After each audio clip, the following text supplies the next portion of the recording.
Bom, meu nome é Manuel Lopes, eu sou dirigente aqui do terreiro. Núcleo Mata Verde é um terreiro de Umbanda, né?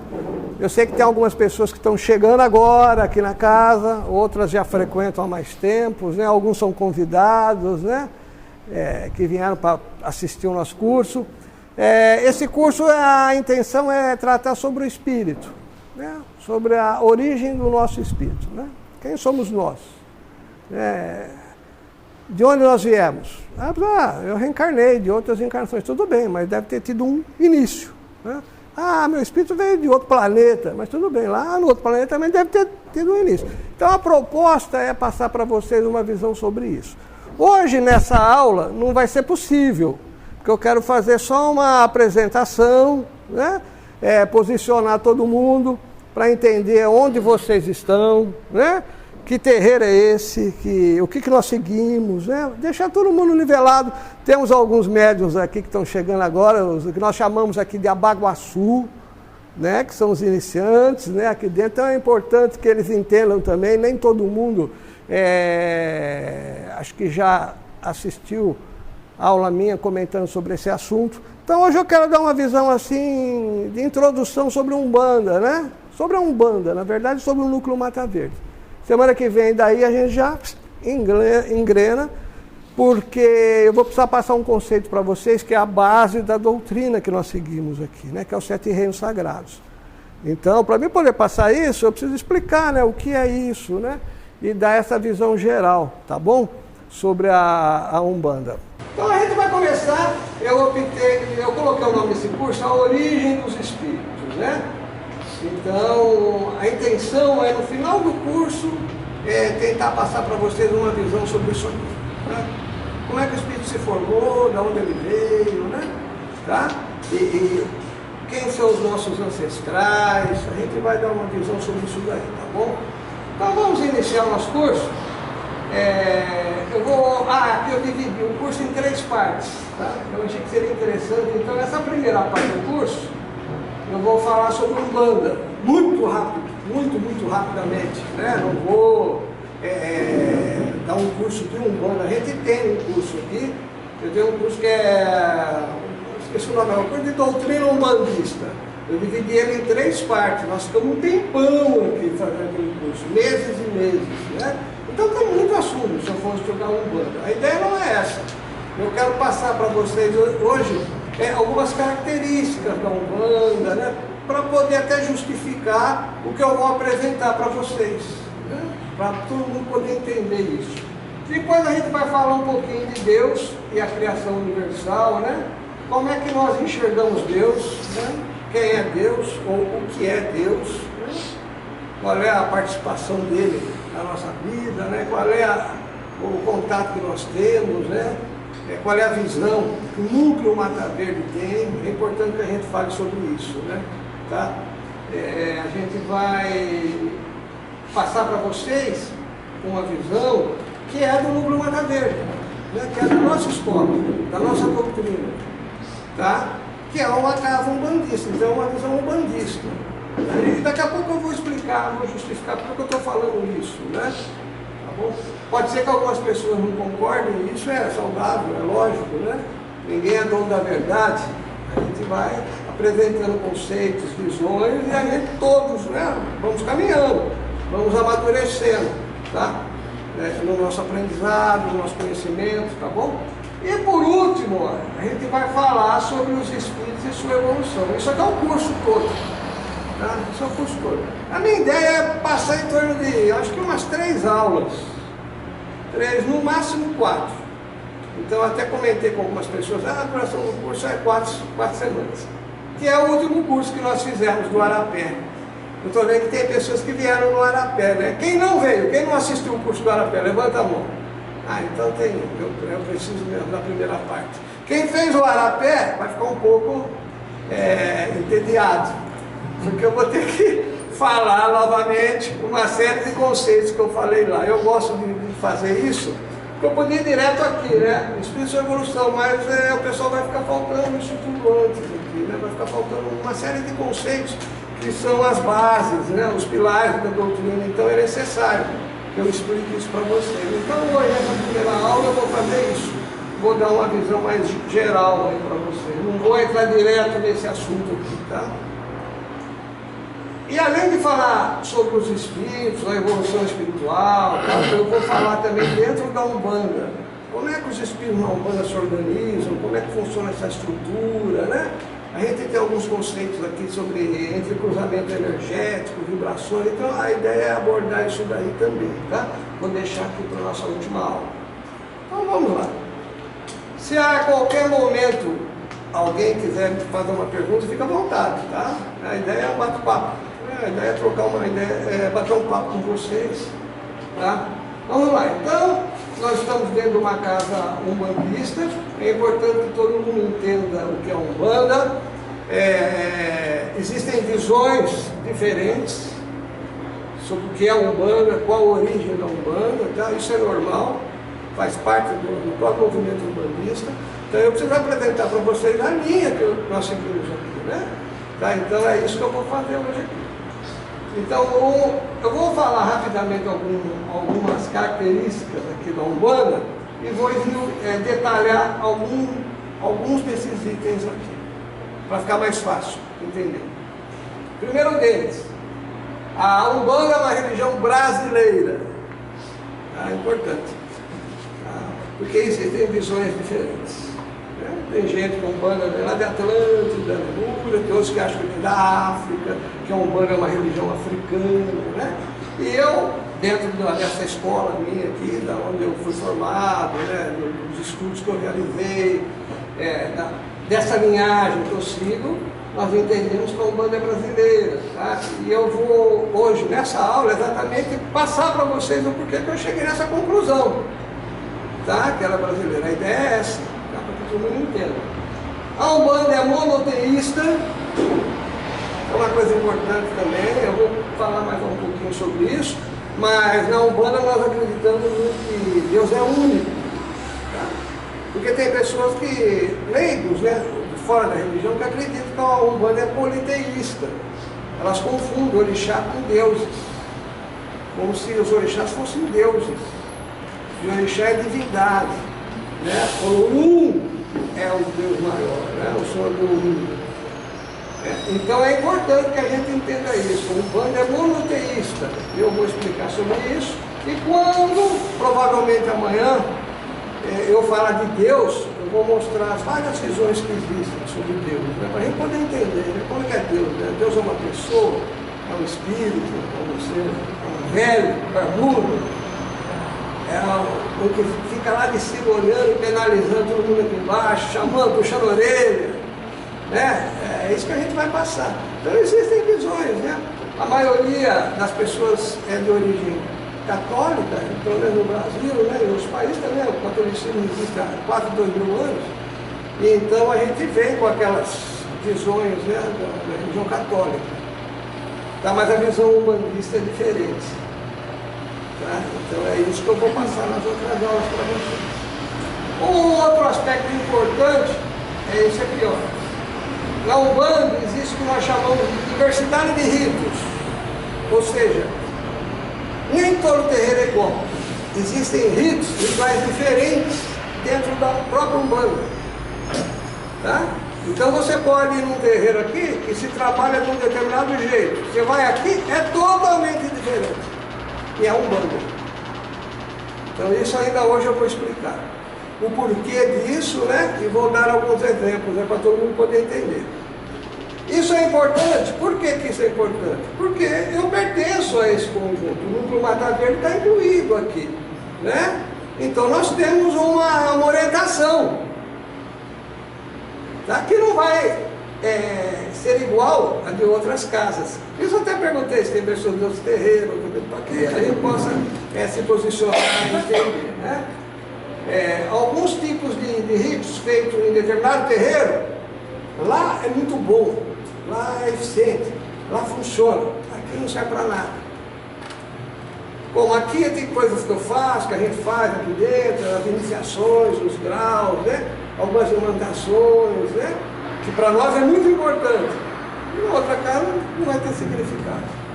Então é importante que se entenda isso.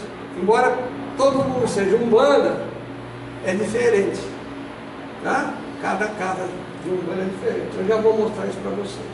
Outra coisa também importante a gente comentar, que a Umbanda é uma religião mediúnica, né? Então nós trabalhamos com a mediunidade. Então eu falo, abaixa um pouco ali, que eu estou com fio, eu não vou chegar até lá. Você não sabe? O ventilador, só abaixa um pouquinho do fio. Dá para baixar? Para a esquerda, baixa todo. É isso, aí, tá bom. O pessoal está com calor aí, não? Liga aquele outro no fundo, então desliga isso aí para mim. Pronto. O barulhinho está me atrapalhando. Eu não estou ouvindo a voz. Aí calma. Brincadeira. Mas liga ali, se quiser ali no meio, aí atrás também. Tá? Fica à vontade. Então, olha, é uma religião mediúnica, né? Isso aqui é muito importante. E também existe dentro da Umbanda um culto aos ancestrais. Eu vou comentar sobre isso também, né? A gente trabalha com, dentro da Umbanda existe isso, o culto aos ancestrais. Mas quem são esses ancestrais? Né? Aí ficou mais silencioso agora, né? Então, para mim está um barulho meio atrapalhando. Tá bom? Então a gente vai comentar sobre isso aqui hoje ainda, na nossa aula. Também na Umbanda existe o culto aos orixás. Bom? E que é, dentro da Umbanda, a parcela africana, que veio da África. Tá certo? Eu vou comentar sobre isso também, né?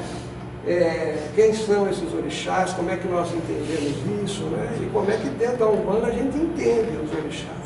Tá? Tá bom? Já eu comento sobre isso. E aqui embaixo o núcleo Mata Verde, que é a nossa casa. Então eu vou falar para vocês qual é a origem do nosso terreiro, da onde vem essa tradição, como é o nome dessa doutrina que nós seguimos aqui, tá?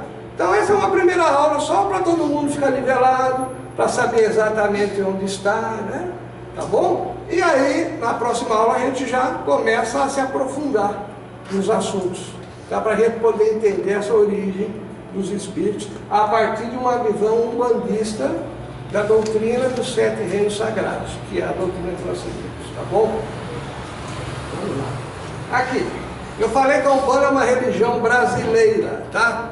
Então, gente, eu coloquei aí para exemplificar a foto desse senhor, que é o Zélio Fernandino de Moraes, e ele é o pai.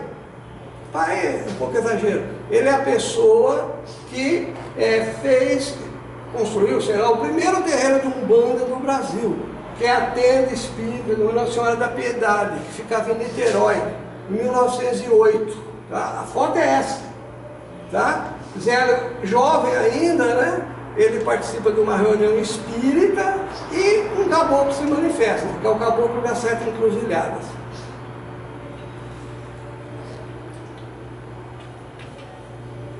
O caboclo vem, fala lá uma série de coisas, eu não vou me aprofundar na história da Umbanda, eu vou ter um curso só disso, é só para vocês entenderem.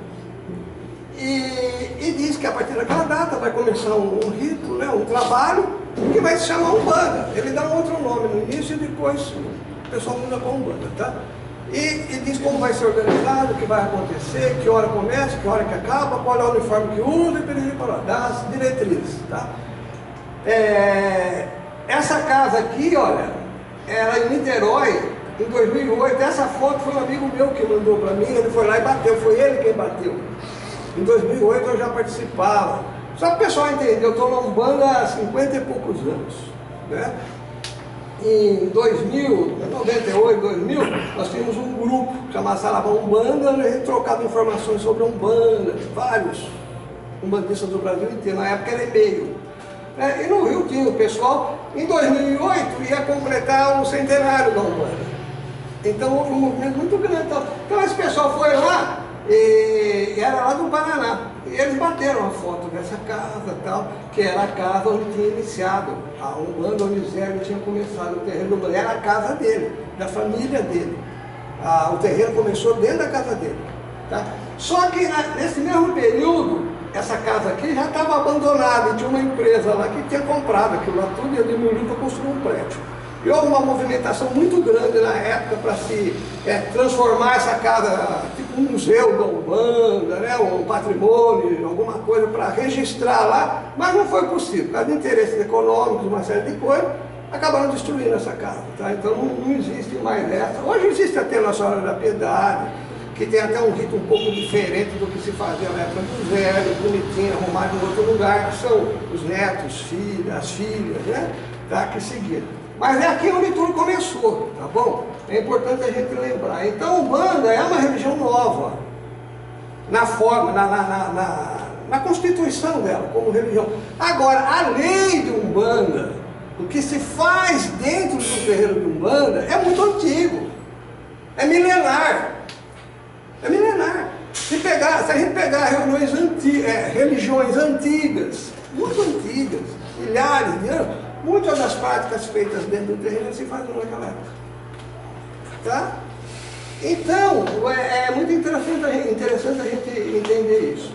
Outra coisa, a Umbanda ela não vem da África, como muitos pensam. Se você hoje, eu desafio hoje, alguém chegar e falar, me dá um terreiro de Umbanda lá na África. Não tem. Não tem. Tá? Existe o culto orixá, né? Mas o culto orixá é individualizado, porque depende de etnias, de nações, de famílias, né? O próprio candomblé, como é feito no Brasil, não tem lá, onde se juntou os orixás. O candomblé surge aqui, embora seja de origem africana, e é o que representa a religiosidade africana no Brasil, da maneira que é feito, é aqui. Porque os africanos vieram, né, escravizados, de várias etnias, várias nações, cada um cultuava um orixá, que eram diferentes, alguns eram inimigos. Existiam guerras lá, impérios, guerreando entre eles na África. Eu vou falar da África já, tá? Mas só para todo mundo poder entender. Então aqui, devido à situação, né, que viviam, eles foram obrigados a se unirem e cultuar cada um o seu orixá. A todo esse conjunto, tudo bem? Boa noite. A todo esse conjunto acabou se chamando de culminação, candomblé, né, que existe até hoje. Mas nós somos Umbanda. Tá? Se a gente pega a história toda, desde quando os primeiros africanos chegaram no Brasil até 1908, não existe registro nenhum de um culto chamado Umbanda. Tivemos vários. Batuque, pajedança, a própria macumba, né? Tem vários, mas no Umbanda não. Umbanda só aparece a partir de 1908. A palavra é de origem africana, como quimbanda e outros termos. A nossa língua aqui no Brasil, o português, tem vários termos que vieram de Angola, a maioria é de Angola, né? Quando existe uma influência maior. Não é nem queto, é de Angola. Tem muito dentro da nossa vida aqui no Brasil. Mas a religião em si, a forma de trabalhar, não existia. Então é ele que organiza e começa, tá? E esse senhor, ele passou a vida inteira dedicado a Umbanda. Ele começou novinho, com 17 anos, e morreu na Umbanda. Quando ele abriu o terreiro aqui, as pessoas começaram a ir na casa dele, frequentar a casa dele. As pessoas chegavam de véspera, ele botava tudo dentro de casa, dormindo nos corredores lá dentro, para ser atendido no dia seguinte. E ele criou o primeiro jornal de Umbanda, ele criou a primeira federação de Umbanda, ele criou as primeiras 7 tendas de Umbanda do Brasil, que daí começaram a levar a Umbanda, tá? Enquanto isso existiam outros cultos, muitos cultos, pelo Brasil inteiro. Mas a Umbanda, daquela forma de trabalhar, não tinha. Então é importante que a gente entenda isso. Né? Hoje em dia tem um movimento querendo ser contra tudo isso e tal, mas é mais uma militância política, né? Uma posição, porque não tem nada a ver com a história do Umbanda, é querer reconstruir a história, tá? Que não vai levar a nada, é uma visão materialista, não espiritualista, do que é a Umbanda. Então o Zélio recebe do astral autorização para iniciar a religião, né, daquela forma, tá bom? Amparado por espíritos que viram trabalhar com ele. Espíritos de índios e de ex-africanos, escravos. A Umbanda começa assim, com caboclo e preto velho. Tá? Então aquela é uma visão do início da Umbanda. Tá? Ah, mas você está falando isso, mas não tem como provar. Tem como provar. Existem muitos registros, tá? Livros, jornais.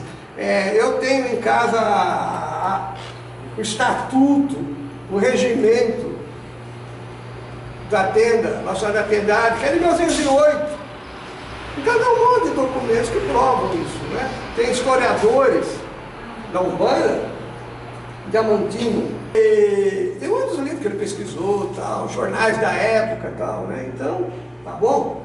Existe um monte de informações. Não querer aceitar isso só uma questão de teimosia política, militância, né? De querer, hoje em dia está na moda, né? De rever a história, mudar a história, né? É um pós-modernismo, pós-modernidade, né? Tudo hoje tem que ser revisto, né? Mas não vai levar a lugar nenhum, então é importante. Por isso até que eu achei interessante começar comentando sobre isso daí, tá? Bom, Umbanda monoteísta né? Então o que é monoteísmo? Monoteísmo é uma crença religiosa que se baseia na adoração de um único Deus Supremo, em contraste com outras formas de religião, que podem reverenciar múltiplos deuses, politeísmo, ou negar a existência de divindades, ateísmo. Eu nem sabia, mas existe religião que não acredita em Deus, não aceita Deus dessa forma, né? A própria linha do budismo, tá? Então é uma religião que não tem Deus, é diferente, né? É interessante. Tá? Então você tem religiões politeístas, monoteístas e ateístas, né? O monoteísmo enfatiza a unidade e a supremacia de uma única entidade. Eu botei aqui alguns exemplos, né? De religiões antigas aí, né? Que são monoteístas, né? O judaísmo, o cristianismo, o islamismo, o espiritismo, o umbanda e outras, tá? Nós somos monoteístas na Umbanda. Isso é importante que fique bem registrado. Aceitamos a existência de um único Deus Criador. Mas a gente vai detalhar isso daí nas próximas aulas. A gente vai entender o que é esse Deus, é o panteísmo, não existem visões. Então eu vou abrir isso daí com mais detalhes, para que a gente possa entender, tá? Que Deus é esse, e como é que funciona isso, tá? Diversidade de ritos, foi aquilo que eu comentei logo no início, que eu queria falar para vocês, que eu acho importante que todo mundo entenda isso. Esse desenho aqui também é antigão, já deve ter uns 20 anos. Ela nem que não é papel, é digital, não gasta, né? A gente vai pôr a mesma imagem, vai colocando, ela tá aí. Olha, esse gráfico que eu fiz aqui mostra de uma forma simples, mas é eficaz, dá pra gente entender bem, né? Essa diversidade de ritos. A Umbanda nasce no Brasil, começa em 1908, ela tem uma influência muito grande da religiosidade africana, com toda certeza, né? A base dela é africana, mas ela tem também aqui é africana, mas ela tem muita influência também da religiosidade indígena, daqueles que já habitavam aqui no país, dos índios, né? E nós estamos dentro de uma casa que tem uma influência muito grande desse lado indígena da Umbanda. E ela tem também uma influência muito grande da Igreja Católica, do cristianismo, através da Igreja Católica, tá? E tem uma influência muito grande do espiritismo, também. Muito grande, tá? Prova disso que no início, as primeiras casas de Umbanda, por razões políticas, tem uma série de razões, eu não vou entrar no mérito, mas se chamavam tende espírita de Umbanda, e hoje ainda tem, um monte de casa, né? Que é tende espírita de Umbanda, Pai Joaquim, tende espírita de Umbanda, Arcanjo São Gabriel, tende espírita, Nossa Senhora. Por que é tende espírita de Umbanda? Nós não somos espíritas. Tem mais isso também. Nós não somos espíritas. Nós somos umbandistas. É diferente. Tá? Mas eu não vou entrar muito no mérito, né, de explicar o que é o espiritismo, o que é a Umbanda. O importante é que nós somos umbandistas. Agora, a Umbanda não é uma religião fechada. Ou seja, ela não tem um livro único. Fala, esse é o livro, tem que seguir esse livro. Não tem. Você pega catolicismo, tem lá a Bíblia e tal, né? Sei lá, o próprio Espiritismo. O Espiritismo também tem a doutrina. Pentateuco, as revistas, tem uma doutrina. Então, é espírita quem segue as orientações de Kardec, os espíritos lá. Os 5 livros lá, né? Eu nem lembro mais o nome do livro dos Espíritos, o Evangelho, o Céu e o Inferno, né? Que mais é? O livro dos Médicos, tem mais outro. A Gênese, né? E as revistas. Para ser espírita, você tem que estar dentro da doutrina espírita. A doutrina pode evoluir? Pode, desde que haja o controle dos espíritos e aquilo vá, né? Ninguém pode chegar de uma hora para outra e lá dentro do centro espírita tacar vela, fazer defumação, botar um monte de cristais. Aí não é mais espiritismo. Não é mais. O espiritismo não aceita essas coisas. Fugiu, deixou de ser espiritismo.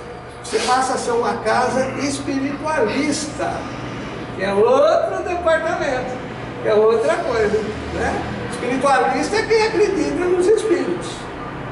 Espírita é quem segue a doutrina espírita.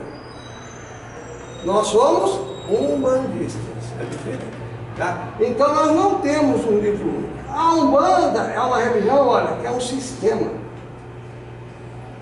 Ela não é uma coisa fechada, amarrada. Ela é um sistema que está em constante evolução, tá? E ela troca informações em todos esses anos. Existem mais influências dentro da base, dentro da Umbanda existe. Do lado da Índia, tem muita coisa que vem da Índia que nós adotamos, né? Tem muito terreiro de Umbanda que é Umbanda oriental, que eles falam, né? Umbanda esotérica, que tem coisas que vêm. Existem terreiros de Umbanda onde tem mantras. Tá? Então muda de lugar para lugar. E como é que eu identifico isso? O pessoal do fundo não vai enxergar, mas aqui, ó, eu botei número 1, ó. Cada pontinho dessa rede é um terreiro de Umbanda. Cada pontinho dessa rede é um terreiro de Umbanda. E o que esse gráfico mostra pra gente? Mostra o seguinte: se o teu terreiro aqui, ó, é o número 1, ele tem uma grande influência aqui da filosofia, da fé, da religião católica. Então esses terreiros que estão aqui, eles têm uma grande influência do catolicismo. Aqui eu tenho o terreiro número 2, ó, um pontinho, botei um pontinho, né? Essa bolinha aqui. Esses aqui têm uma grande influência aqui da religiosidade africana. É mais marcante, é mais intensa, é mais presente. Esse aqui embaixo, ó, número 3 que eu coloquei, são casas que têm uma influência muito grande da filosofia da religião espírita. Esse que está aqui, o 4, ó, tem uma grande influência da religiosidade indígena. Tá? Ah, mas como é que eu sei isso? É fácil. Você vai num terreiro, Congá está cheio de imagens de santos católicos, por exemplo. A maioria é assim. O santo está lá devido a quê? Ao sincretismo. Foi uma época onde o escravo não podia cultuar os seus orixás, porque eles eram obrigados a serem convertidos ao cristianismo, aqui no Brasil. Mas eles tinham a fé deles, né? O culto deles, os orixás. Então eles fizeram uma coisa muito simples. Cada santo católico, devido às características daquele santo, eles relacionavam com o orixá. São Jorge é guerreiro, é Ogum, sei lá. São Sebastião, tem as flechas, é o Oxóssi. E vai indo. Então olhavam na imagem, a imagem tinha algum elemento lá que lembrava do orixá, eles falavam, então, aquela imagem vai ser o orixá tal. E quando você estiver cultuando o seu orixá, você se posta na frente da imagem. Aí o sacerdote, que na época era o opressor lá deles, né? E um olhar e falou, pô, que maravilha, ele se converteu ao cristianismo, ele está lá deitado no chão, saudando Ogum não, São Jorge, está rezando para São Jorge, não está, ele estava rezando para Ogum, dar proteção e proteger ele, porque a fé dele era essa. Então foi um jeito, na época, deles poderem cultuar os orixás, tá? Isso chama-se sincretismo religioso. E várias outras coisas que vieram da Igreja Católica e que entraram ali naquele conjunto todo. Você, então, nesses terreiros aqui, é fácil a gente identificar, porque tem muitas imagens. Tá? Em algumas casas, o santo é o orixá. Né? Eles nem entendem a questão do sincretismo. Para eles, São Jorge é Ogum. Oxóssi é São Sebastião. São Jerônimo é Janô. Em algumas casas. Fazem procissão, igual a igreja. Tem ritos internos aqui que é igual a igreja católica. O batismo, igualzinho lá o padre faz com água, com sal, para livrar do pecado capital. Mas que pecado capital? Ele é um bandista. Ele não acredita no Adão, na Eva, lá, sei lá, eles não pecaram. É totalmente diferente a forma. Mas o terreiro faz. Igual a igreja faz, casamento e tal. Tem terreiro que só faz uma igreja. Né? E tem outros terreiros até que fazem novena. Né? Falecido pai Juruá, é um amigão meu, morreu na pandemia, coitado. Né? Estrela Azul em São Bernardo, em São Caetano. Ele era uma pessoa muito inteligente, publicou vários livros, me ligava, às vezes ficava a tarde inteira conversando para trocar ideia, tal, que tinha descoberto não sei o quê, um culto africano, isso, aquilo. E ele vivia, quando aí pegou a pandemia, foi ele e a mãe. Infelizmente. No terreiro onde eu comecei tinha muitas imagens, né? Sim. E entre as obrigações, as segundas a gente rezava o terço. Isso, então, rezava o terço. É a influência católica, tá? Muitos terreiros têm essa influência, por quê? Porque a maioria dos umbandistas é berço católico. Você vê que interessante a definição de Umbanda que está no dicionário. Sim. Né? Diz assim: religião que originada no Rio de Janeiro, Isso, Rio de Janeiro. trouxe no seu nascimento elementos espíritas e bandos. Bandos. Né? Grupo étnico trazido da África Equatorial e Austral para ser escravizado no Brasil, já com influência Gegé e Urubá. Gegé e Urubá. O que predomina hoje é Yorubá. Até o termo orixá que a gente usa muito é de origem Yorubá. O Angola, por exemplo, seria Inquices. Mas ninguém fala Inquices. Mas foi Angola que influenciou muito a Umbanda. Mas ninguém usa mais falar. Vodum também, é de Gegé, mas também ninguém fala mais, né? Tá? Aí diz assim: por extensão, é a designação de múltiplos cultos sincréticos derivados da junção de outros e com influências desses denominados cultos afro-brasileiros. Exatamente, o que eu estou mostrando aqui, exatamente, para que as pessoas entendam, porque muita gente não entende. Isso é uma coisa que é normal, tá? Normal. A pessoa entra no terreiro, começa a seguir aquilo, acha que é tudo igualzinho, todo terreiro do Umbanda é igual aquele. Não é. Não é. Não é assim que funciona o Umbanda. O Umbanda é aberto. Existem cidades onde você tem opção. Tem muitos terreiros, você pode ir naquele que você mais se identifica. E tem lugares que não, só tem um terreiro, dois. Então a pessoa vai lá, é totalmente diferente daquilo que ela gostaria de seguir. Mas só tem aquele e acaba ficando lá. Tá? Então isso às vezes produz alguns probleminhas nas pessoas, né, nos médicos, tá? Mas hoje não, hoje a gente tem mais estudo, a informação circula com muita facilidade, né? Então é fácil a gente entender isso. Umbanda africana, africana não, influência africana na Umbanda, né? São casas, por exemplo, onde você tem na saída de santo, por exemplo, né, com a roupa, nem tem uma coordenação. Né? Você tem vários tipos de ritos lá que vieram do culto de nação. Alguns têm camarinha, obori, borê, mão de pena, mão de faca, um monte de coisa. Aquilo é influência africana. Tá? Aqui, ó, um pouquinho fora disso aqui, existe um culto chamado Omolocô. É muito comum aqui em Santos. Está cheio. Na verdade, ele não é um bando, ele é culto Omolocô. Ele é culto Omolocô, o nome é esse, não tem nada demais, é um outro culto. Mas houve uma época dentro da história, que eu não quero me alongar muito na história, senão eu não vou entrar no que eu quero para vocês, que devido a questões políticas, uma série de coisas, todo mundo queria ser Umbanda, para se defender, se proteger de perseguição, de um monte de coisa. Então houve uma época que todo mundo botava na porta lá, tenda de Umbanda, não tinha nada lá dentro de Umbanda. Mas o cara botava na porta, que era uma forma dele se registrava como tenda de Umbanda, né? Fazia um monte de coisa que estava totalmente fora dos princípios da Umbanda, mas botava na porta da Umbanda. E isso foi ficando durante muitos anos, tá? Então, a gente reconhece essas casas assim, existem muitas, tá? Se chama Umbanda Cruzada? Umbanda Cruzada, Umbanda Omblé, ou Umbanda mesmo. Tem casa que é Umbanda, a pessoa é Umbanda. Mas o que acontece? O pai, o dirigente, o pai de santo, era de Umbanda, aí ele resolve ir para a nação.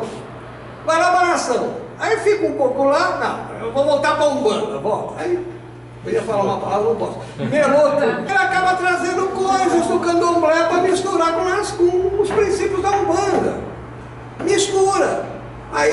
casa fica uma mistura, uma Foi o que confusão. Rivas Neto fez, né? O Rivas Neto acabou misturando depois, no final da vida dele. Mas ele é o pai da Umbanda Esotérica. Ele que. O pai não, desculpa, foi Marco Silva. Marco Silva começa, o Rivas depois pegou, continuou. Eu tinha amizade com o Rivas também. Na época que ele tinha a faculdade de teologia umbandista, tinha a ordem do Cruzeiro. Cheguei lá, ele continuou com a Umbanda Esotérica e de repente ele criou lá a síntese, na escola da síntese. Mas de um modo geral, então a gente identifica o terreiro por esses ritos. Uma coisa que gera muito polêmica dentro da Umbanda. A Umbanda, quando o Zélio cria, não tem corte. Sacrifício de animais. Não tem. Isso não é um rito umbandista, porque a gente não faz oferenda para o orixá dessa forma. Tá? Não faz. Só que essas casas fazem. Eu não estou criticando, faz parte da Umbanda. O Omolocô faz. Por quê? Porque não é Umbanda. O Omolocô está fora. Está lá. Né? Ele faz, normal. Culto de nação, candomblé, todo mundo faz. O batuque faz. Porque é de origem africana. Normal, faz parte da cultura. Lá, cada orixá tinha lá suas oferendas, né? Seus animais. Cada ritual que ia ser feito lá, se sacrificava um animal, né? Agora, quando veio para o Brasil, aqui o culto de nação, tiveram que se adaptar também. Eu até dou exemplo do animal do Ogum, né? Por exemplo, lá na África, ainda hoje, qual é o animal que é de Ogum? Cachorro. Então se sacrifica cachorro. Se mata, sacrifica o orixá Ogum.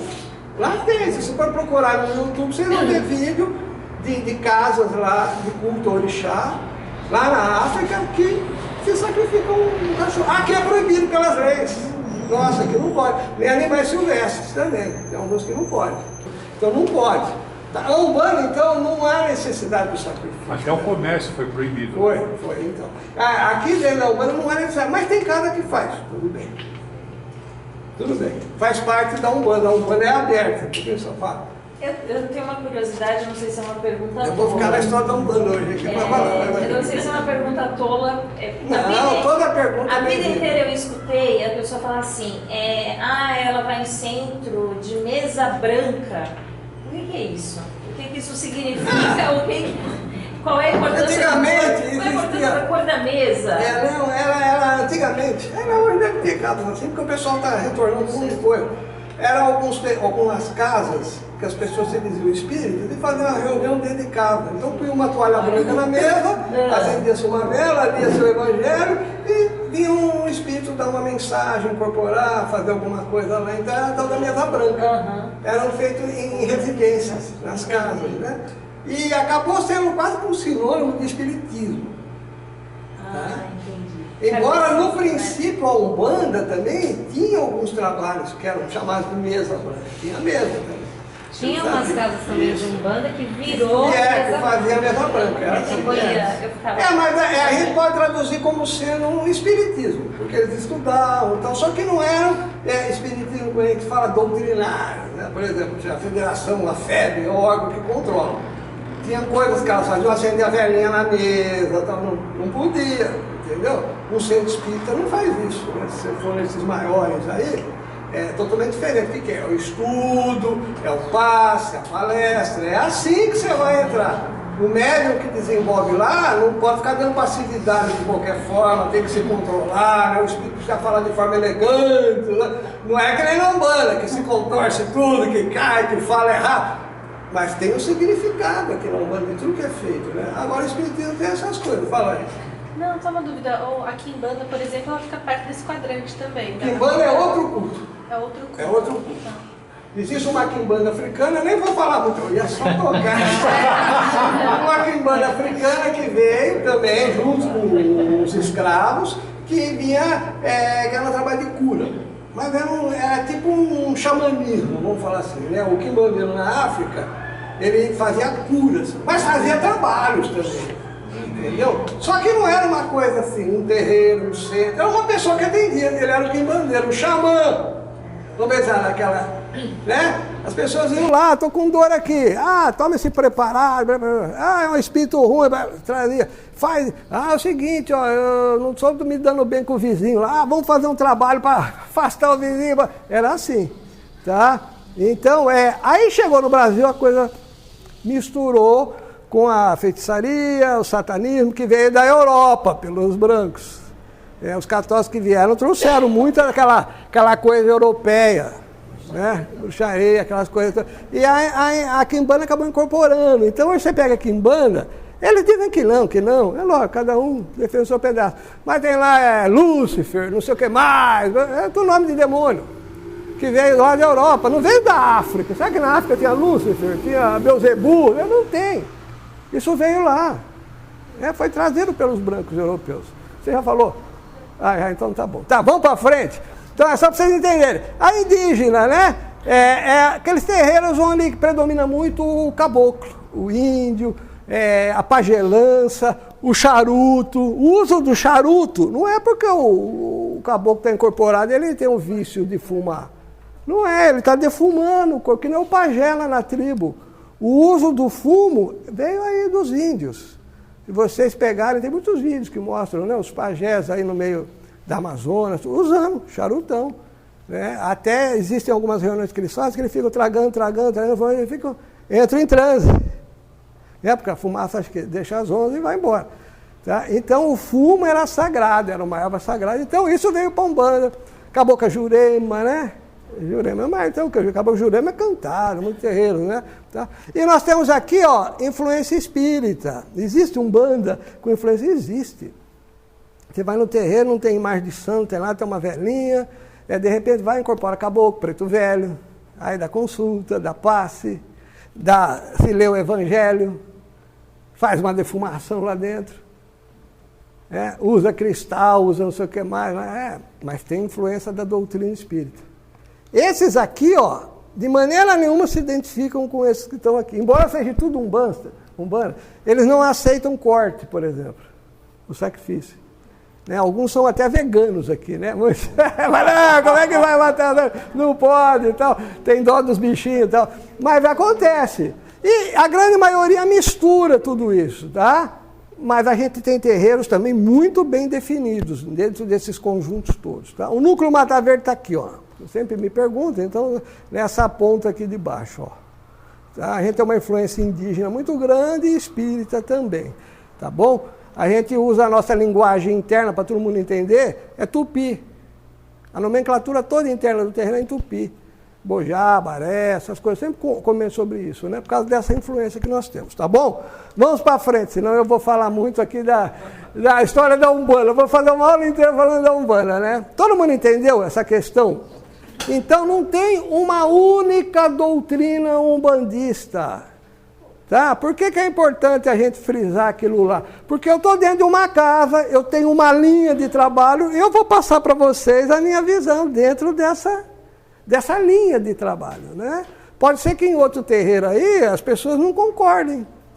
Uma vez eu fiz uma reunião aqui e vieram vários pais de santo. E veio do Molocô, ele faleceu até.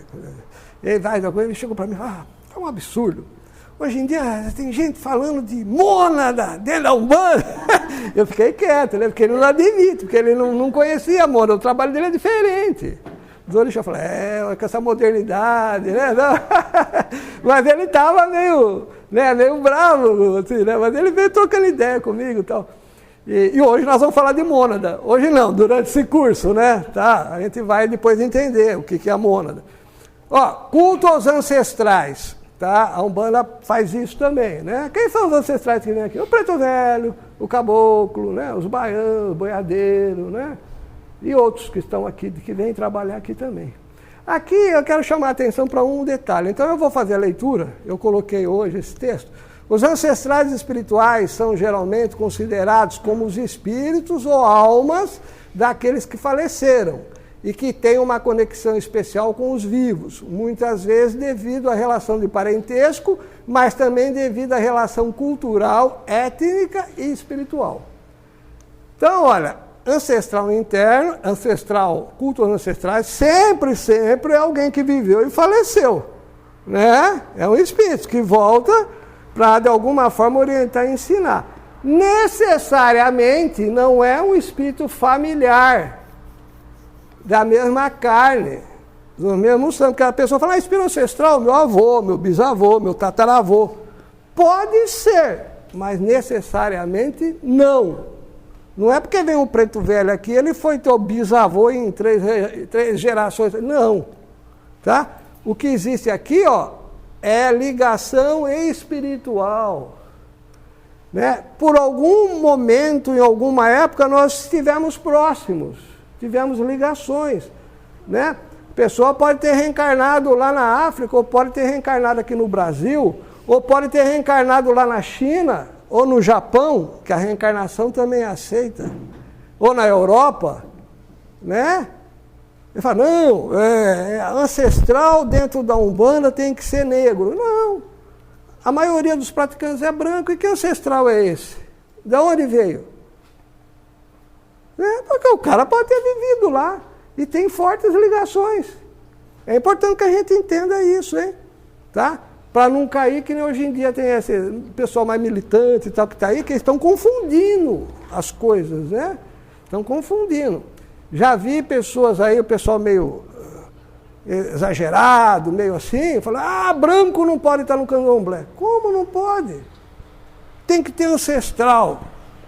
Tem que ser descendente lá de Xangô, lá não sei de quem.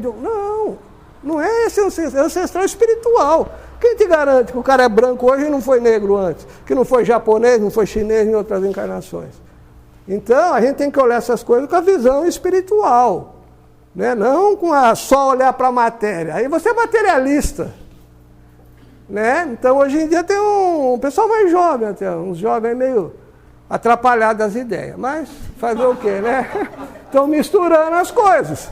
Estão misturando. Vamos continuar a leitura. A crença nos ancestrais espirituais é comum em muitas culturas e tradições religiosas ao redor do mundo, incluindo religiões africanas tradicionais, espiritualidade indígena, xamanismo e várias outras. Né? Não é só a Umbanda que faz isso. Né? Não é só o Candomblé também que faz isso. São várias religiões ao redor do planeta aí que cultuam os ancestrais. Na Umbanda, os ancestrais espirituais são vistos como guias espirituais, oferecendo proteção, orientação e assistência aos encarnados. São os espíritos que vêm trabalhar, que estão aqui. Está fazendo barulho aqui? Não, é aqui no bolso. Esse microfone não tem jeito, mas vamos embora. Vamos mais 5 minutinhos. Entenderam bem essa questão? Né? É um ancestral espiritual. Tá? É importante que a gente entenda, né? Não é porque o Mata Verde é meu guia, me protege. Eu estou com ele desde quando eu era garoto, 16 anos, 17 anos lá. Já estou com 65, né? Já estou lá há muito tempo. Quer dizer que eu vivi na outra vida, fui índio? Necessariamente não. Posso ter sido? Posso. Mas não é necessário. Ele também pode não ter sido, pode ter sido de outra encarnação, pode ter me encontrado em outros lugares, né? Existe compromisso? Existe. Existe ligação espiritual? Existe. Não resta dúvida. Cada médium que tem ali a sua entidade que vem para trabalhar, existe compromisso, que foi firmado antes de se encarnar. Isso a gente vai ver quando eu falar de reencarnação também, que faz parte da Umbanda, né? A reencarnação entrou na Umbanda pelo Espiritismo, mas é de origem da Índia. É um conceito que vem de lá. Você vê como a Umbanda engloba tudo isso, né? Hoje em dia eu vejo jovens aí falando, tem que tirar o Espiritismo da Umbanda, tem que tirar a Igreja Católica da Umbanda, Umbanda não é cristã. Mas tem um pessoal meio radical falando assim hoje, não tem nada a ver uma coisa com outra. Nada a ver. A Umbanda é aqui e ela tem influência de todas aquelas religiões, né? Tá bom? Como a Umbanda surge em 1908, o Espiritismo surge em 1857, né? Com o Livro dos Espíritos. 18 de abril de 1857. Isso, então. E chegou no Brasil um pouco depois, então a Umbanda pegou muitas influências da doutrina espírita. Tá? Então a Umbanda juntou tudo isso. E a beleza da Umbanda é exatamente esse conjunto, né? Tá? E ela não é radical, ela aceita todo mundo, né? Orixás, tá? Eu vou falar para vocês sobre orixás e vou falar um pouquinho rápido aqui sobre a África. Vamos até colocar já, falta 5 minutinhos para a gente dar uma parada. Vamos lá. Botei a África. Sabe por quê? Toda vez que eu falo de orixá, o pessoal fala, veio da África, os escravos trouxeram o culto orixá. Só que quando eles falam em África, a maioria acha que a África é um país.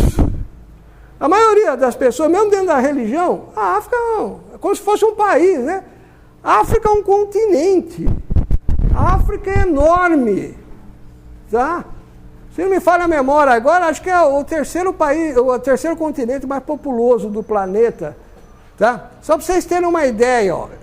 O continente africano possui 54 países e quase 2.000 línguas. Língua está ligado com grupos étnicos, com nações. Imagine o conjunto que tem lá, está fervendo. Não tem uma coisa padronizada. A África é isso, não. É muita gente, é muita cultura, é muita religiosidade, é muitos dialetos. É uma coisa confusa. Então não tem como você trazer aquilo bonitinho, quadradinho, e falar, isso aqui é religião africana. Não, é muito complicado isso. Tá? E o que é mais, para vocês terem uma ideia, o continente americano, América do Sul, América Central e América do Norte, tem 35, se não me falha a memória, países. 35. A África tem 54. Muito mais países que toda a América aqui, ó. Só para a gente ter uma ideia. População de 1,3 bilhões de pessoas lá na África. É muita gente. A América aqui tem em torno de 1 bilhão, se não me falha a memória, eu lembro que eu vi isso em outro curso. Por aí. 1 bilhão. Atualmente, predominam no território africano as religiões abrâmicas. Cristianismo, islamismo e judaísmo. São as crenças de mais de 91% da população africana. Eu pus islamismo em vermelho por quê? Quase metade da África é muçulmana. Quase 50% é muçulmano lá. E a gente não sabe, né? Muita gente não liga as coisas, acha que a África é candomblé. Não é. Não é. Essas religiões, como a gente diz, tradicionais, né? Indígenas tradicionais africanas, é minoria. Embora essa cultura viva no meio do povo, mas é minoria. É que nem no Brasil, né? A Umbanda, no senso de Umbanda e Candomblé, junto, no censo de 2010, outro dia eu trouxe até para os filhos, aqui eu estava comentando sobre isso, é 0,35% da população. É pouquinho. É pouquinho. É muito pouco. Agora, será que esses dados são corretos ou não? Aí que está. Tem muito preconceito. Eu acho que não, porque no censo do IBGE as pessoas tinham vergonha, exatamente. A pessoa frequenta o centro de Umbanda, mas fala que é espírita ou fala que é católico. Isso acontece. Na África tem isso também, tá? Tem muitos seguidores aí, por exemplo, do que o cristianismo até é mais aberto, a igreja católica, né? O evangélico é mais fechado um pouco, mas o cristianismo é mais aberto, o católico ele é mais aberto, ele aceita, porque ele tem também um lado místico. Aquelas coisas que fazia. Eu lembro até que eu brincava aqui, que no curso de doutrina, eu falava de magia negra, de um monte de coisa. Eu falava, o cara que é católico faz magia negra. A pessoa, como? Faz. Quantas das mocinhas não pegavam Santo Antônio, botavam de ponta cabeça lá para casar, botava na geladeira, tem umas coisas assim. Isso é magia. Magia negra ainda porque está interferindo no livre-arbítrio do coitado lá, né? Não é? É magia. Dentro do catolicismo, esse lado místico, tem muita magia ali que veio, né? Que veio de lá, tá? E eu estou exagerando um pouco, mas exatamente. Então o católico ele abre um pouco para essas religiões de minoria, tá? Que mais eu queria falar para vocês? Embora a Umbanda, isso aqui é importante também, fiz questão de pôr isso aqui, Embora a Umbanda tenha influências das religiões africanas, devido à presença de tradições africanas no Brasil, ela não é uma religião tradicional africana. Lá na África existem muitas religiões tradicionais africanas, porque aquela etnia, aquela nação tinha a sua. Tem muitos cultos lá, diferentes. Não existe nenhuma dessas chamada Umbanda lá. Embora a palavra seja africana, não tem uma religião constituída. Ela é uma religião tradicional africana. No Brasil, nós dizemos que ela é uma religião de matriz africana. Aqui, porque ela tem influência africana. Mas ela não veio pronto de lá. Se vocês consultarem dados aí da Unesco, da ONU, tal, perguntando sobre religiões, vocês vão ver. Não tem terreiro de Umbanda na África. E como tem gente falando que a Umbanda é africana, assim, não existe lá. Ah, mas tem orixá. Tem, orixá tem, o culto a orixá tem, mas tem um monte de religiões aqui dentro. Olha, imagina isso aqui, ó, 2.000 línguas, centenas, aí, milhares de etnias, grupos. Tem muito tipo de culto esparramado por tudo isso aqui, tá? Então, mas terreiro de Umbanda não tem.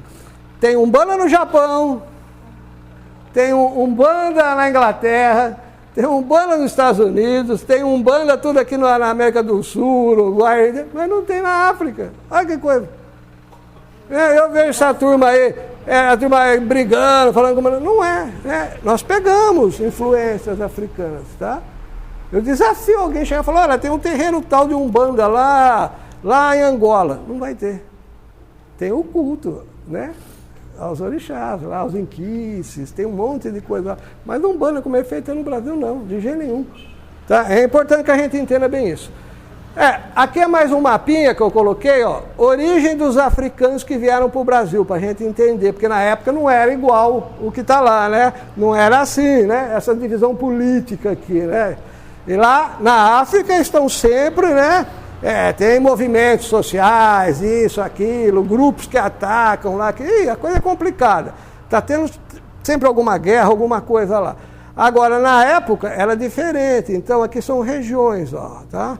Então, aqui, ó, África Ocidental, os Yorubás, que vieram dar origem aos cultos aqui de Queto, né? A gente chama de Nagô, Queto, os Jejes, né? Euê, Fon, Fante e Axante, conhecidos como Mina. Tem mais, acho que no Maranhão, Mina.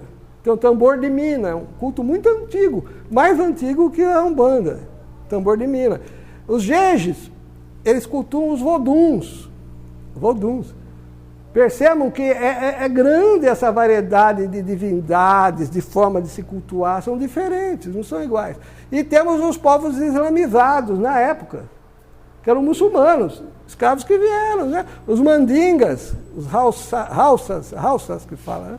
Agora, a África aqui, ó, central, né? Congo, Angola, ó, os bantus, Bakongo, Bundo, né? Bimbundo, Ovimbundo, Baú, eu não sei pronunciar, Bauí, Uili, conhecido como Angolas, Congos, Benguelas, Cabindas, Luangos. Então, daqui também vieram muitos. Percebam que aqui de cima, o pessoal que é Yorubá, eles foram trazidos mais para a Bahia. Por isso que o candomblé começa na Bahia. Candomblé é da Bahia, é de lá que nasce candomblé. Há alguns anos atrás, eu já sou um pouco mais velho, mais tempo, não tinha candomblé aqui embaixo. Queto não tinha. Era lá de cima.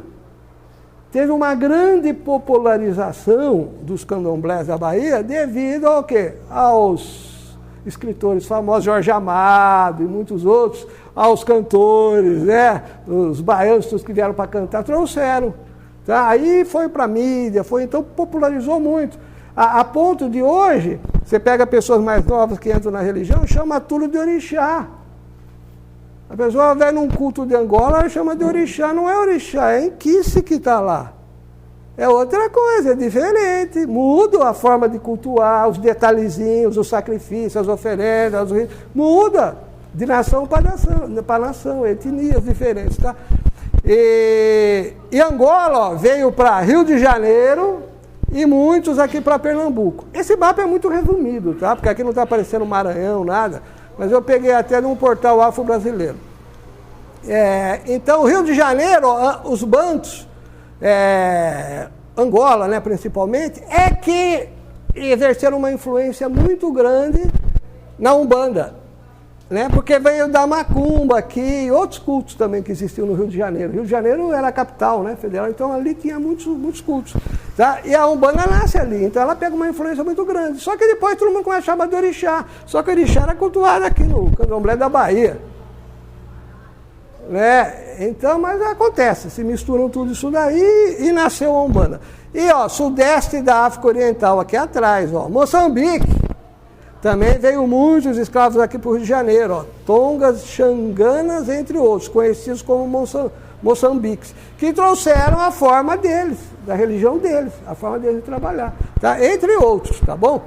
Então foi dessa forma que eles vieram. Só que a gente chega e fala, os africanos trouxeram. Pô, é complicado, é complexo. São muitas formas de você entender a divindade, cultuar, fazer a prática. Tá?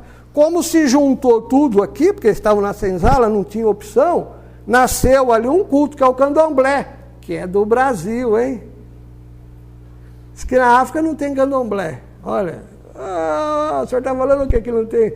Lá tem culto orixá, que é um culto familiar, de nação, de etnia, de região. Tá? Ali se cultua um orixá. Ali, por exemplo, Ogum é Ogum. Todo mundo ali é filho de Ogum, se cultua. Aqui é Oxum. Esse negócio de juntar tudo junto e chamar tudo ali, fazer o xerê, tudo, é no Brasil. Tá? Então é interessante.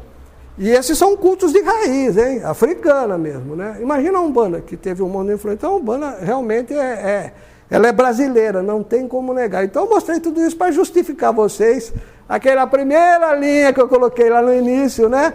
Para mostrar porque que eu entendo que a Umbanda é brasileira, né? Da forma que ela está feita, tá bom? Vou parar aqui, a gente vai tomar uma água, um café e a gente já volta, tá bom? Para todo mundo. Mas lá também, ele está dizendo sobre isso aqui, tá? Em conjunto. Segundo as tradições reveladas, alguns seriam divindades primordiais pela convivência com o Ser Supremo, nos primórdios dos acontecimentos. Isso aqui é importante, eu até grifei. Por quê?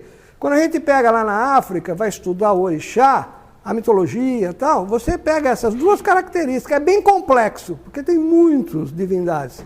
Né? A gente vai ver, tem mais de 1000 tipos de divindades. Tá? Mas é importante isso, existe um grupo que são os primordiais. Então, como é que o mito fala deles? Eles estão lá no Orum, conversando com o Lorum, que é Deus, o Criador, antes da formação do mundo. Então são seres que existiam antes de se criar o mundo. Tá? É chamado orixás primordiais. Tá bom? É importante essa definição aqui, porque é essa que a gente vai buscar para trabalhar na Umbanda. Tá bom?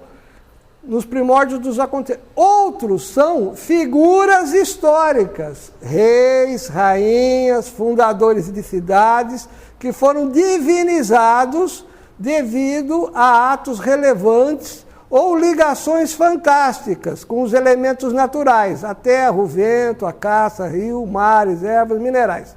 São geralmente denominados orixá, Irumale ou Imale e Ebora. Então, tem duas categorias, o ancestral histórico e o primordial. O ancestral histórico é o rei, é o guerreiro, né, famoso, que encarnou, viveu, mas num determinado momento, o que fizeram? Transformaram ele no orixá, divinizaram, devido aos atos dele, né, devido à glória dele, se transformou no orixá. Então, isso é muito comum. A maioria dos cultos afro cultua o ancestral histórico. É lógico, devido à cultura africana. Manter a tradição, o culto ao antepassado, normal, não há problema nenhum. Mas os orixás primordiais também não incorporam. No candomblé o orixá incorpora, né? Na Umbanda não. Mas na próxima aula eu vou explicar também o que incorpora, tá? Para todo mundo entender. Esses, então, alguns, né, foram deixados de lado. Perderam até o culto. Muitos não sabem nem como cultuar. Tá? Porque foi ficando. O que se manteve foi a história, a cultura. Então, é uma religião voltada só para a questão cultural. E quando a gente está dentro da Umbanda trabalhando, para o iniciado, umbandista, para quem a nossa visão é espiritual. Então, a gente quer compreender coisas espirituais. Eu não vou me contentar só com a questão cultural. Tá? A gente sabe que as religiões todas sofrem influência da cultura, é lógico, são questões culturais de cada povo, é lógico. Ninguém aqui, acho que todo mundo sabe disso. Mas existe alguma coisa além, né? Forças espirituais. Tá? E esses aqui, que são os primordiais, eles já estavam lá, antes da criação do mundo. Inclusive, muitos participaram da criação do mundo. Olorum dá ordem, vai lá e faz tal coisa. E ele vai e faz. O próprio Oxalá, né, o mito que eu já contei em outras aulas, ele criou o ser humano, por ordem de Olorum. Então tem. Então, esses orixás primordiais, esses é que nós vamos trazer para dentro da doutrina. Tá? É dessa forma. Essas forças espirituais criadoras do universo, que estão lá, vinculadas com o Criador, estão lá. Você imagina um ser espiritual que tem contato direto com Deus. É um ser muito, muito, muito evoluído, potente. Tá?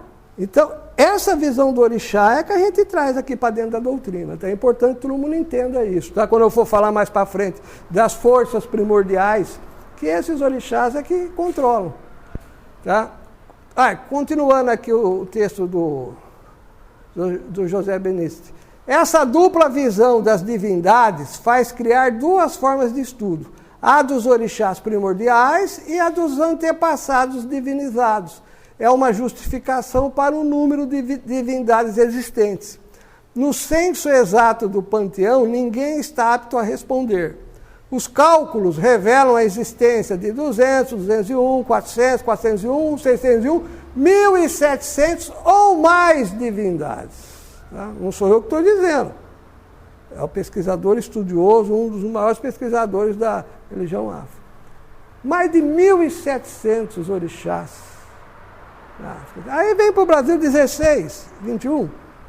Aí tem gente que fala, pô, não, eu só cultua 7.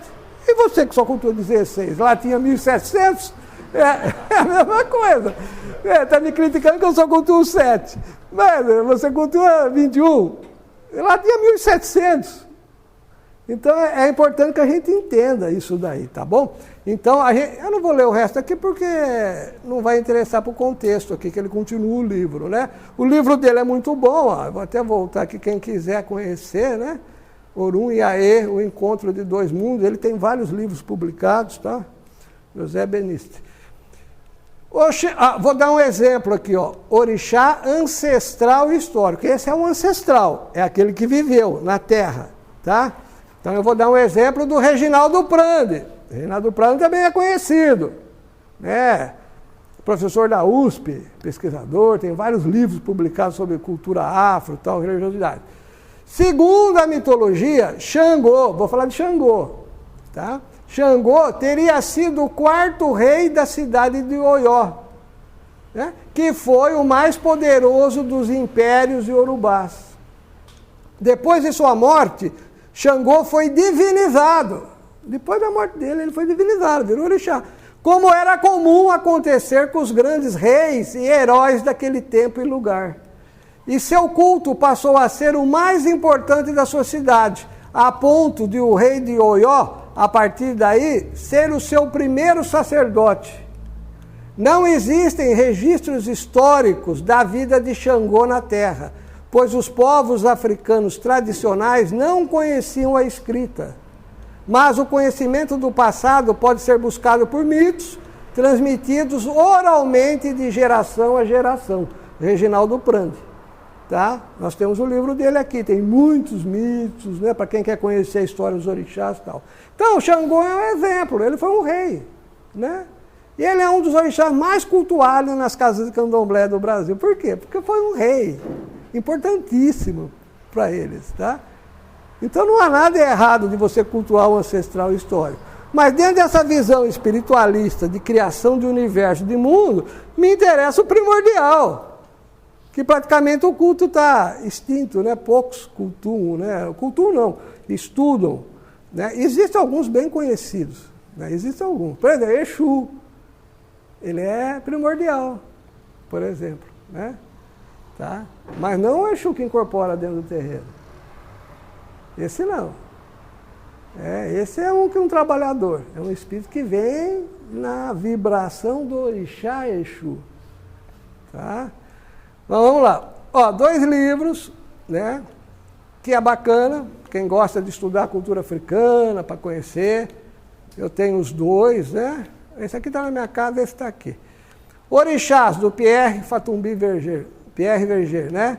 Ele era fotógrafo francês, baiano, foi para lá, ficou anos morando lá na África, fotografou todos os ritos, todos os procedimentos, as raspagens, todos os ritos de iniciação, tem tudo fotografado e ele registrou tudo isso. É um livro muito bonito, é dessa idade, assim, grosso para danar, muita informação. E o livro Mitologia dos Orixás, do Reginaldo Prandi, né? Porque lá no candomblé tudo gira em torno dos mitos. Tudo é em torno dos mitos.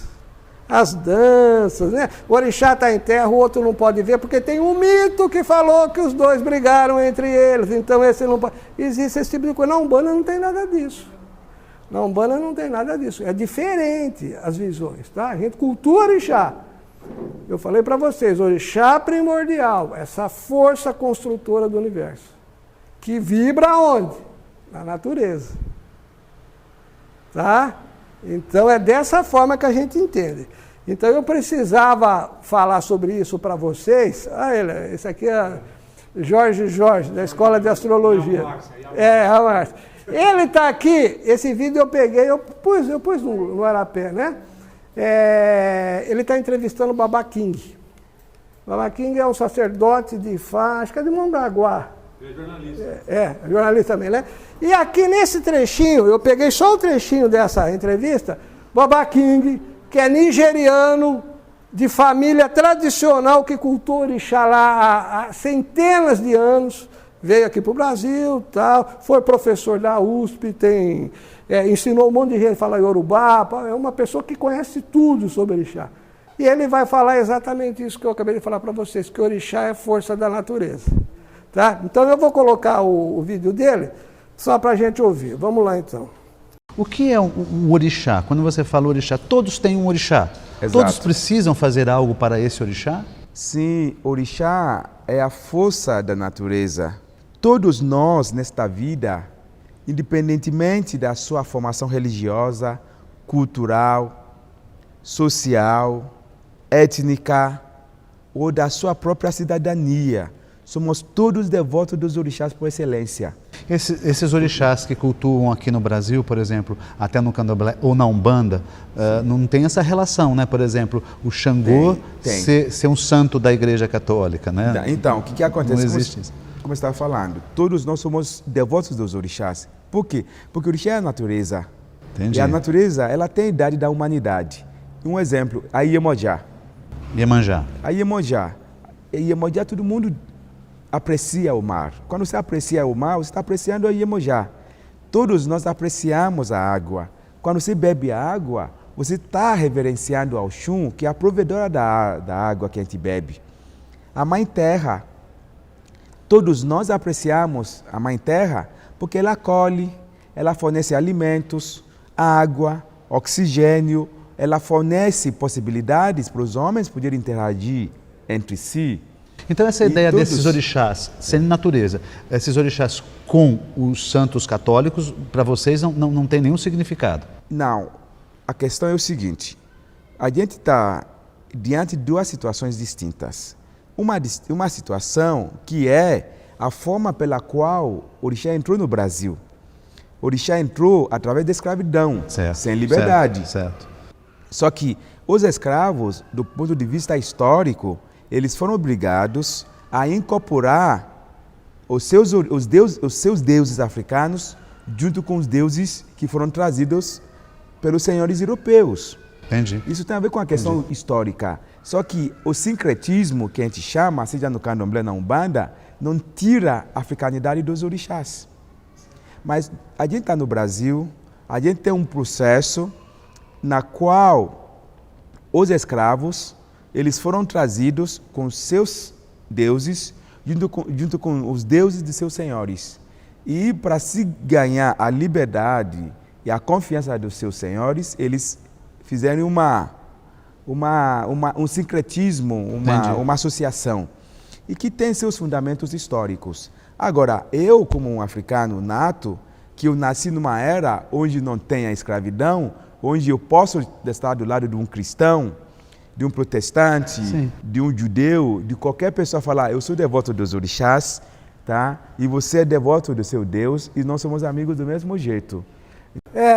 Porque fica bem claro, aí todo mundo entendeu, né? Ele fala que o orixá foi na natureza, Iemanjá é o mar, a água está lá, Oxum é a água que a gente bebe. Então, o orixá primordial, esses que estão vibrando na natureza, é a fonte do nosso estudo. Então, aqui dentro do Núcleo Matemático, daqui para frente, quando eu for falar com vocês nas próximas aulas, quando eu falar de orixá, são essas forças da natureza, né?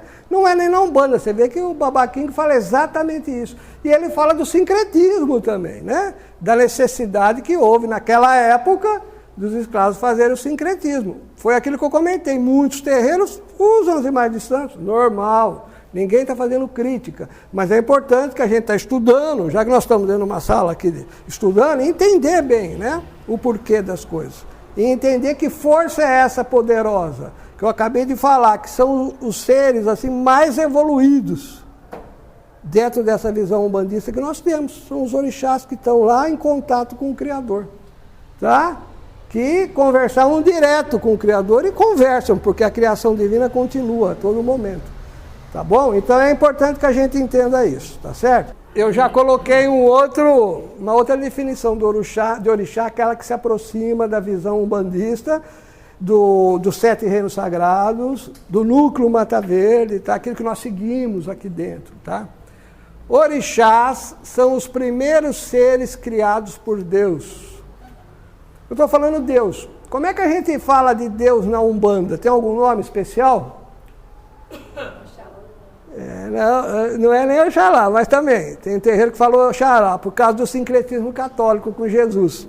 Eu vou falar de Oxalá, foi bom você ter dado o gancho, vou aproveitar. Mas você pode chamar de Olorum, Olodumare, Zambi, Tupã, Alá, Deus. A Umbanda abre e te dá total liberdade, não tem um nome. Ela comentou de Oxalá, né? Por quê? Aqui é importante. Todo congá tem a imagem do Oxalá lá em cima, né? Sincretizado com Jesus. Isso por causa da influência católica. Só que na Igreja Católica, Oxalá é Deus encarnado, é o Filho de Deus, né? Ele representaria o próprio Deus vivo. Dentro da visão do núcleo, não. Jesus foi um espírito que se encarnou na Terra com uma missão, né? Isso eu posso falar no final do curso também. E ele estava na vibração de Oxalá, porque Oxalá é um orixá. Então, esses orixás são vibrações poderosíssimas. E Oxalá, dentro da nossa visão, é do 6º reino, que vocês já vão entender o que é o reino da fé, né, da humanidade. Então, todos os grandes homens que passaram pela Terra, os grandes avatares, aí Buda e outros, eram filhos de Oxalá. Então, Jesus, para nós, é filho de Oxalá, é um espírito que se encarnou com uma missão.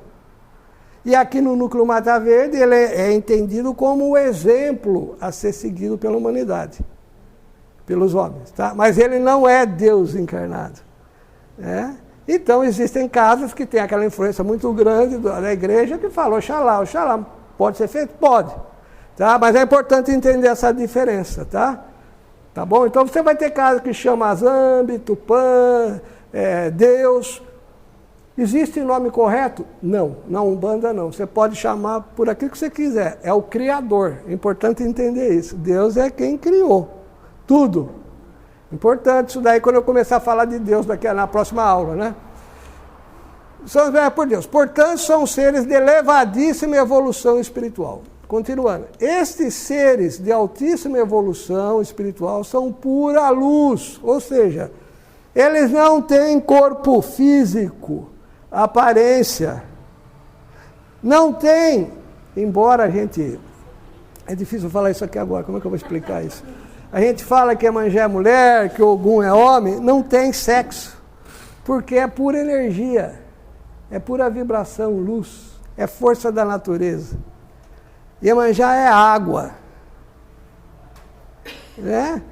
Para nós, Ogum está ligado ao fogo. Eu vou explicar tudo isso para vocês, só para vocês entenderem, tá? Então, não tem, como é que eles falam? O Pai, Deus, a Mãe, Deus não tem isso. Porque eu vejo um monte de gente às vezes criando polêmica. Ah, Deus é homem, isso é machismo, né? Isso é sociedade machista. Não, não tem nada disso. Não tem sexo quando você fala em criar um mundo, um universo. São forças espirituais. Quando a gente for falar do espírito, a gente vai entender isso. O espírito, ele se polariza quando ele encarna. Homem ou mulher, quando ele encarna, ele pega um corpo físico. Agora, o mesmo espírito que está habitando um corpo masculino, na outra encarnação, pode habitar um corpo feminino. Sem problema nenhum. O espírito não tem um sexo. Depende do momento, de quando ele está aqui embaixo. Orixá, então, que é só luz e energia, tá? É importante que a gente entenda isso. Quando você fala também de Deus Criador, é isso, tá? É essa força toda aí, né? Tá? Não existe essa polaridade, porque algumas seitas, algumas crenças fazem isso, querem polarizar, né? Tem a mãe criadora, o pai criador. Não, você tem divindades que se manifestam de forma feminina, por exemplo, a água, né? Oxum, Iemanjá, a avó, que é a Nanã, né? Que é a lama. Tudo está ligado com água. A gente vai pegar esses detalhes depois, né? Mas você tem guerreiros, fogo, que já é homem, Xangô. Então você pega essas polaridades assim, tá? Quando vem aqui embaixo. Mas na sua essência espiritual não existe isso, tá? A gente vai depois detalhar melhor isso, que agora eu estou antecipando muita coisa antes de vocês entenderem, né? Porque senão não vão entender mesmo, se eu estiver falando agora vai dar um nó. Depois eu explico. Esses seres de evolução espiritual são pura luz, não possuem corpo físico e são co-criadores do universo. Estão presentes em todo o universo e cada um responde por uma área da criação divina. Então, a força do orixá, o axé, que a gente costuma falar por aí, aqui a gente chama de força primordial, está aqui, ó. Está aqui no meio da gente. Tem força do orixá das pedras, do ar que eu estou aqui respirando, da água que eu estou bebendo. Aqui tudo tem axé, tem força do orixá. Então o orixá está em tudo. O orixá é 24 horas por dia, nós estamos envolvidos pelo axé, a força dos orixás. Tá? Aqui tem o curso do Arapé que eu falei, que é para tipo de uma técnica de cura. Que quando tem desequilíbrio dessas forças, aparecem doenças. Então, você consegue recuperar determinadas pessoas com determinados desequilíbrios e mantendo o axé do orixá. É isso que ela fez na África. Lá, os quimandeiros, lá, as pessoas que faziam cura, né? Os babás, eles pegavam isso para curar. Era uma ciência. Era uma forma de trabalhar com essas forças da natureza, que é o que é feito aqui, né? Então você vai buscar aquela energia que a pessoa está precisando e recompõe nela. E o organismo sente aquilo, a mente sente, as emoções sente, tá? E eu não vou me alastrar, me aprofundar nessa área, porque é o curso que nós acabamos de fazer, agora chamado Arapé, né? Que é a parte de cura. Usando a força do orixá da natureza, né? Tá? Mas é importante que a gente entenda isso. O orixá está em todo lugar, a força. E é uma palavra também que gera muita confusão, porque na Umbanda o orixá não incorpora. O orixá primordial. Ele não incorpora. Tá? Porque ele é força poderosa, criador do universo. Como é que um ser aí que cuida aí do universo inteiro vai incorporar no médium?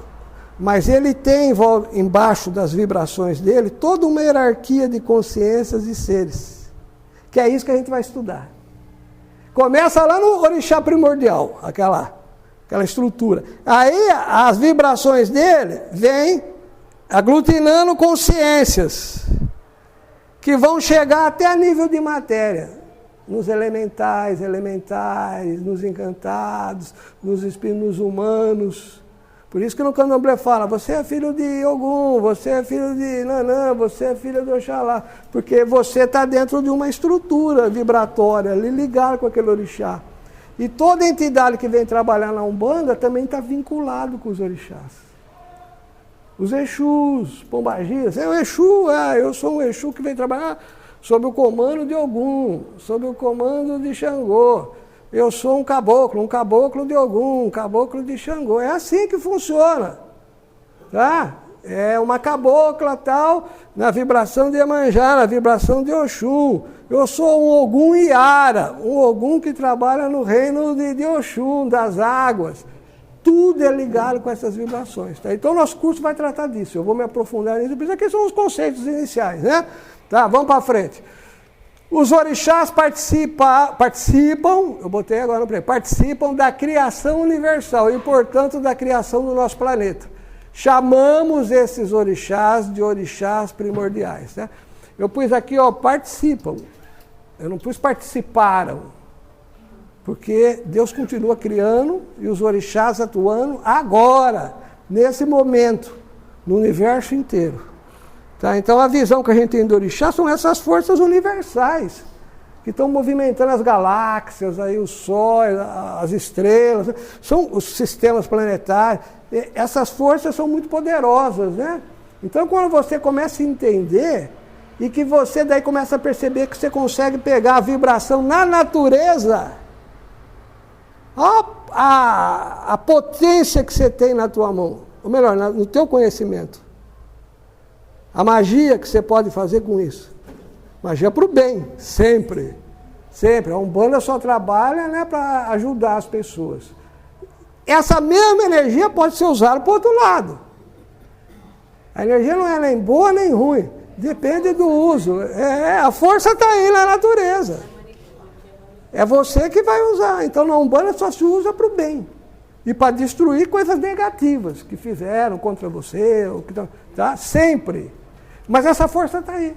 Eu falei, está aqui, está em todo lugar. Porque às vezes a pessoa acha, ele está falando aqui no terreiro. Não, está na rua, está na tua casa, está em todo lugar. Basta você, né, entender e entrar em afinidade, em harmonia com essas vibrações. Tá bom? Em cada etapa da evolução planetária, um ou mais orixás atuaram. Eu botei aqui também que esses orixás estão criando, estão fazendo tudo, e que eles participaram da criação do nosso planeta.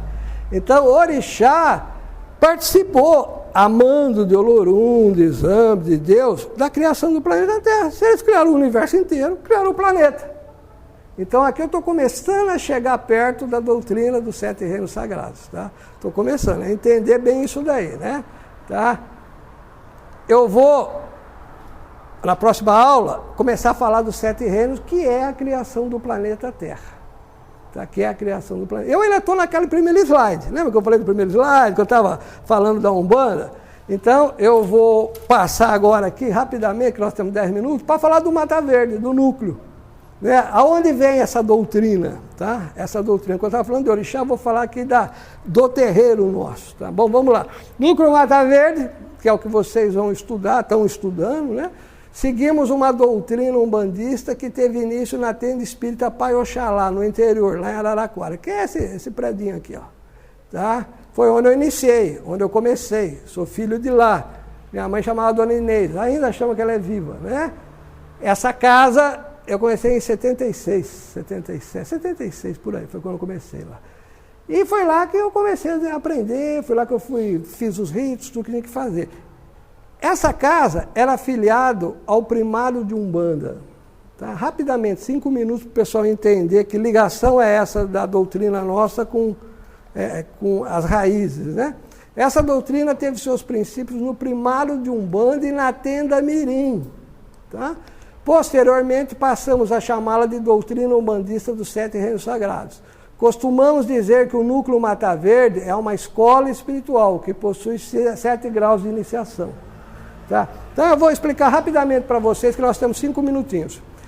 Primado de Umbanda é uma federação que na década de 70, que foi quando eu comecei, ela era muito poderosa.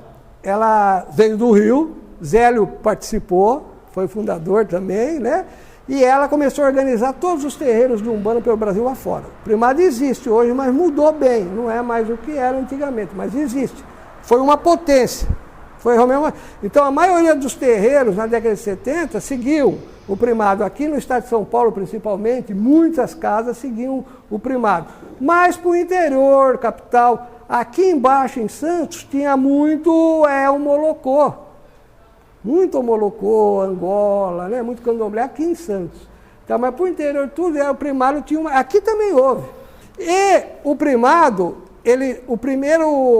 a primeira pessoa que mandou no primado, que a gente chama o primaz de lá, era o seu Benjamin Gonçalves Figueiredo, que era quem era da Tenda Mirim. Tenda Mirim é um terreiro enorme que tem no Rio de Janeiro ainda hoje, milhares de médiuns. E é ele que surge na Tenda Mirim em 1924, a Umbanda iniciática, com graus.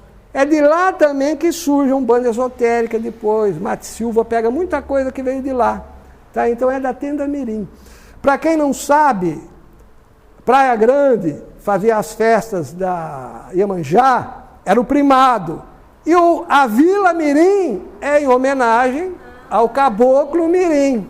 Tá vendo? E a gente que mora aqui na região não sabe disso, né? Eu nem ia me estender nesse assunto, mas aproveitei o embalo, porque é do curso, né? Tá aqui, ó, seu Benjamin Gonçalves Figueiredo, já velhinho, né? E aqui uma foto da Tenda Mirim. Dei uma olhada no tamanho. Ela tinha mais de 3.000 médiuns, tá?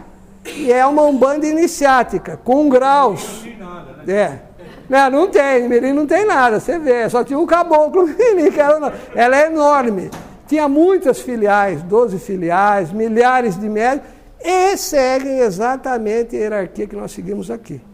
A gente tem uma estrutura que é a nomenclatura em tupi: Bojá Mirim, Bojá, Bojá Guaçu, Abaré Mirim, Abaré, Abaré Guaçu e Morubixaba. Vem daqui, de 1924. Tá? Começou pequenininha, agora é um monstrengão, né? Tá grande e tal.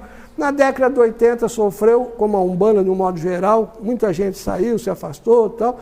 Muita gente virou evangélica, né?